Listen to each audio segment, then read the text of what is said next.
నమస్కారం అండి. మేము గుంటూరు ఈస్ట్ డిఎస్పీ మాట్లాడుతున్నాను. గుంటూరు ఈస్ట్ సబ్ డివిజన్ పరిధిలో Kothapeta, Lalapeta, old Guntur police station ఉన్నాయి. ఈ పరిధిలో ఈ మధ్య ఎండాకాలం స్టార్ట్ అయింది, దొంగతనం కూడా స్టార్ట్ అయింది, బంగారం రేటు కూడా ఎక్కువ ఉంది. దీన్ని ఆధారం చేసుకొని కొంతమంది దొంగలు ఇళ్లలో ఊరు తళా వేసి వెళ్ళిపోయిన ఆ ఇళ్లలో వాళ్ళని సైట్ తీసుకొని వాటిని దొంగతనం చేయడం చేస్తున్నారు. అట్లాగే ఊరు బయట మహిళలు బంగారం వేసి ప్రతి ఒక్కళ్ళు బంగారం 2 సవర్లు 3 సవర్లు వేసి తిరుగుతున్నారు. బంగారం రేటు పెరిగింది. వాళ్ళు ఒంటరిగా ఉన్నప్పుడు ఫాలో అయ్యి మెడలో చైన్ లాక్కెళ్ళడం చేస్తున్నారు. ఇంకా ఇంట్లలో కూడా నైట్ టైం పడుకున్నప్పుడు తలుపులు దగ్గరికి వేసి పడుకున్నారు. దొంగలు వస్తున్నారు, ఇంట్లోకి దొరబడి వాళ్ళు తాళాలు కూడా పక్కనే ఉన్నాయి, తీసేసుకొని బంగారం తీసుకొని వెళ్ళిపోతున్నారు. ఈ నేరాలు ఈ మధ్య చాలా జరుగుతున్నాయి.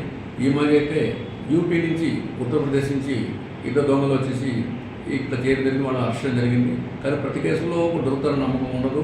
కాబట్టి ప్రజలు కూడా కొంచెం అప్రమత్తంగా ఉండి బంగారాన్ని బ్యాంకుల్లో కానీ ఎక్కడైనా సేఫ్ ప్లేస్లో దాచిపెట్టుకోవాలా. మీరు ఊరికి వెళ్ళేటప్పుడు ఖచ్చితంగా బంగారాన్ని మీతో తీసుకెళ్ళటమో లేదంటే బ్యాంకులో పెట్టడమో చేసుకోండి. అట్లాగే వెళ్ళిపోతే ప్రతి ఇంటికి కాపులా కాయటం కష్టం అవుతుంది. కాబట్టి మీ ఆస్తుల్ని మీరు జాగ్రత్త పరీక్షించుకోండి. అవసరమైతే పోలీసు వారి సహాయం తీసుకోండి. మీరు ఊరికి వెళ్ళినప్పుడు ఈ కెమెరాస్ కూడా ఇంట్లో బిగిస్తాము. కాబట్టి అవకాశాన్ని వినియోగించుకొని మీ ప్రాపర్టీని, మీ వస్తువులను జాగ్రత్తగా ఉంచుకుంటారని, ఈ దొంగతనం జరగకుండా కాపాడుకుంటారని తెలియజేస్తున్నాం.